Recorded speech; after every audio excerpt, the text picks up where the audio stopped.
السلام عليكم ورحمة الله وبركاته. أنا عايز أتكلم معاكم النهاردة في موضوع كده. حد كلمني وكان بيستشيرني كده في الأحواض اللي هو بيعملها. عايز يعمل إن شاء الله مشروع قريب. فقال لي طبعا أنا كنت بعت له دراسة جدوى كاملة ومخطط للمزرعة على مساحة حوالي 600 متر مربع تقريبا، قريبة من المساحة للمزرعة اللي احنا شايفينها دي، يمكن أصغر منها شوية.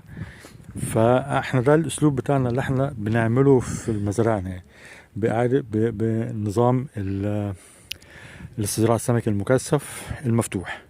مفتوح معناه ان ميه داخله وميه خارجه طول اليوم، بنستغلها في الاماكن الصحراويه دي، لان بيبقى عندي بير شغال طول فترة النهار على الطاقة الشمسية، فبالتالي بستغل ان يبقى ميه داخله وميه خارجة. بالليل بتبقى لها قواعد تانية في شغلها، مفيش تغيير ميه لكن في حفاظ على منسوب الامان ان هو ما يعلاش، وخاصة ان بالليل مفيش تغذية. فقال لي في واحد كده مش عارف عامل صفحة اسمها الخنافس ولا الضفادع، حاجة زي كده. اعتقد ان انتم ممكن تكونوا سمعتوا عنه. فقال لي والله ده بيقول يعني مفيش داعي لكل اللي انت عامله ده كله، ولا في اي مساحة انت ممكن تحط في المتر المكعب ممكن تحط 500 سمكة ولا 1000 سمكة، وبيبيع لك هو حاجة كده بدش فيها زلط ورملة وفحم وحاجات من دي، على اساس ان هي دي كفيلة لوحديها ان هي تفلتر الماء او البول. طبعا الكلام ده فارغ وعالي جدا من الصحة، وكلام يعني انا مش عايز اغلط، يعني الكلام ده اعتقد ان انتوا عارفين هو مين، وما ينفعش الكلام التخاريف اللي بيقولها، ان مفيش حاجه كده، مفيش حاجه اسمها ان انا احط 500 سمكه و1000 سمكه في المتر. عايز تحط أنت حر براحتك، مفيش مشكله، لكن ده غلط. والنتيجه بتاعته بتبقى كالاتي: بعد يومين ثلاثه بالكتير السمك بيموت بينفق، وبعديها بتبتدي انت تقول له والله يا باشمهندس ده السمك مات وبتاع، يقول لك اه العيب عندك، انت اللي ما عرفتش تشغل منظومه كويس، المنظومه بتاعتي زي الفل. طبعا الكلام ده فارغ جدا. اولا عشان تبقوا عارفين الفلاتر، خشوا كده واعملوا بحث على منظومه الراس سيستم او الريسايكل اكوكالتشرال سيستم، اللي هي اعاده تدوير الميه. بتبقى عباره عن ايه؟ الفلتريشن ده او الفلتره دي. الفلتره دي فيها كالاتي: بقى في فلاتر ميكانيكيه، دي المسؤوله عن فصل كل المواد الصلبه الموجوده في الميه، دي نمره واحد، ده لازم تفصلها.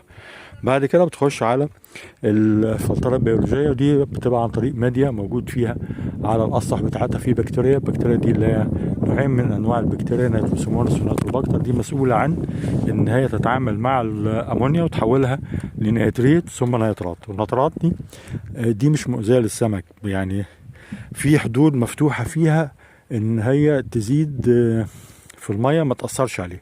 ولو ارتبطت بمنظومة زراعة مائية يبقى زي الفل، النباتات بتمتص بعد كده النترات دي وتبقى تمام.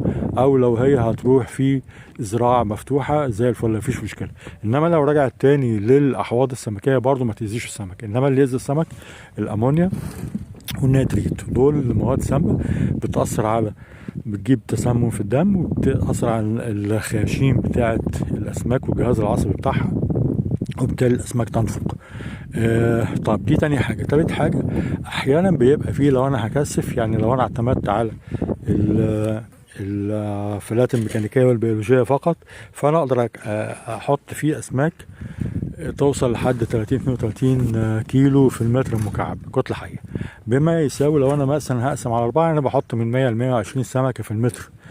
لو أنا هزود عن كده بضطر إن أنا أضيف حاجة اسمها الترا فايلوت أو أشعة فوق بنفسجية، دي وظيفتها إنها تموت لي أي كائن حي موجود في المية. فبالتالي دي ما بتحطش في حوض السمك، تحط في غرفة لوحديها. المية بعد ما تطلع من الفلاتر الميكانيكية والبيولوجية بتخش على الالترا فايلوت، بحيث ان لو في اي بكتيريا فيها بتموتها، اي كائن حي موجود في قلب الميه تموته. فبالتالي الميه بتبقى طالعه نقيه جدا رايحه على الاسماك.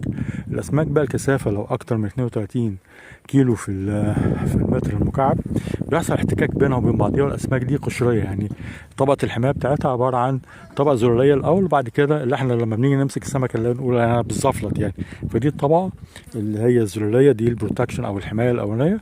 وبعديها على طول القشر بتاعها اللي موجود على السطح، على سطح السمك. طبعا لما بيبقى كثافه كبيره بتحتك ببعضيها القشر ده بيقع، فبيسبب لها التهابات وجروح، فبتهجم عليها البكتيريا اللي موجوده في الميه، فتسبب لها نفوق فيما بعد واذيه، طبعا انها تتلوث ويبقى فيه ميكروبات وينتشر الامراض فيها. فكون انا بعدي الميه على الالترا فايلوت او الاشعه فوق البنفسجيه وبموت كل البكتيريا الموجوده فيها، فبالتالي بضمن ان مفيش اي بكتيريا موجوده في الميه. كده اقدر اكثف لحد اطلع لحد 50 52 60 بالكتير قوي 60 كيلو في المتر المكعب، بما يعني ان انا بالكتير قوي بحط من 200 ل 250. اقصى حد انا سمعت ان هو يعني جازف وعمل وحافظ على الاسماك كان اقصى حاجه كان حوالي 320 سمكه.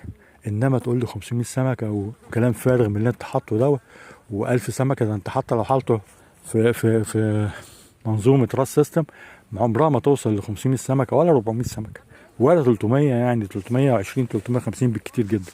يعني فنصيحه لكم، دققوا في الكلام ده وركزوا، علشان الكلام ده كله من اول لاخره مش عايز اقول ان هو نصب، بس هو نصب. تحياتي لكم جميعا. كنت معكم مدير خوجة من قناتي على اليوتيوب وعلى التيك توك. لو عندك اي استفسار سيبهولي في التعليقات، ولو انت مش مشترك معانا في القناه يا ريت تفعل زر الجرس وتشترك معانا، و يشرفني وجودك معانا لو انت هتستفيد معانا اول باول. تحياتي لكم جميعا، السلام عليكم ورحمه الله وبركاته.